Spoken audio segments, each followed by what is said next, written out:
1.5 billion users on Facebook every day. And among those profiles are people who are not allowed to be on the platform, according to Facebook. People like 57-year-old Robert Gale Voda of Richmond's North Side, convicted of child exploitation offenses in Florida, Ohio, and Virginia. Part of his probation was that he was not supposed to be on social media of any kind whatsoever. And yet there he was using Facebook to engage in sexually explicit conversations with minors. Thankfully, his probation officer just checked, and she found a Facebook profile for him with his photo and could tell that he was actively liking posts. Voda admitted to sending explicit photographs through Facebook. Richmond detective Mary Gary Ford searched his phone and found sexual conversations with a 14-year-old girl in Georgia. It was a very traumatic experience for her, and she was isolated and alone and kind of containing all this inside herself for a long time. Ford says Voda is far from the only predator using social media. Facebook has a specific policy that bans convicted sex offenders.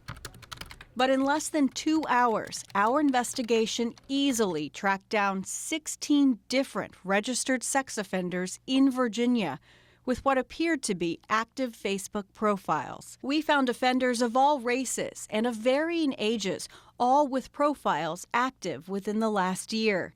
Some of their criminal records included labels like violent sexual offender. We found offenders convicted of rape, carnal knowledge of children as young as 13, even a person accused of enticing a minor to perform in pornography. We reported our findings to Facebook. It immediately launched an investigation and disabled the accounts. You never know who you're talking to on the other side of the computer. Brianna Valentino is a forensic interviewer with Greater Richmond SCAN, or Stop Child Abuse Now. Kids are very accessible to people who mean to do them harm. She often talks with the children abused by predators. She brings them to a safe room like this, and more often than ever before, she finds the abuse started online. What we tend to see from kids who've experienced the trauma online is a lot of internalized behavior, so feelings of guilt, feelings of shame that they are the ones that have done something wrong. Detective Ford often works with SCAN.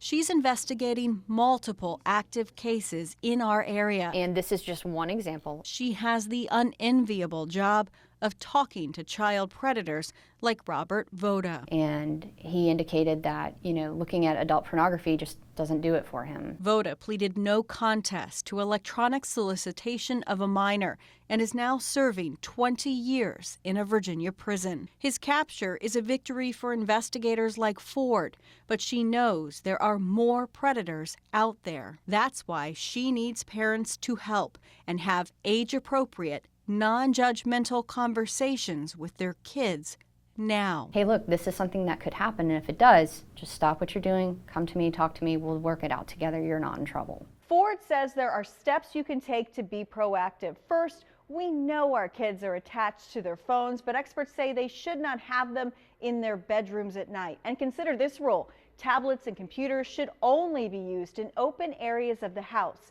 And do your research. Know the apps that are out there. One hides photos, and it looks like a calculator. We show you how to report a sex offender on Facebook. The link is on the NBC 12 News app. For the On Your Side investigators, Rachel DePompa, NBC 12 News.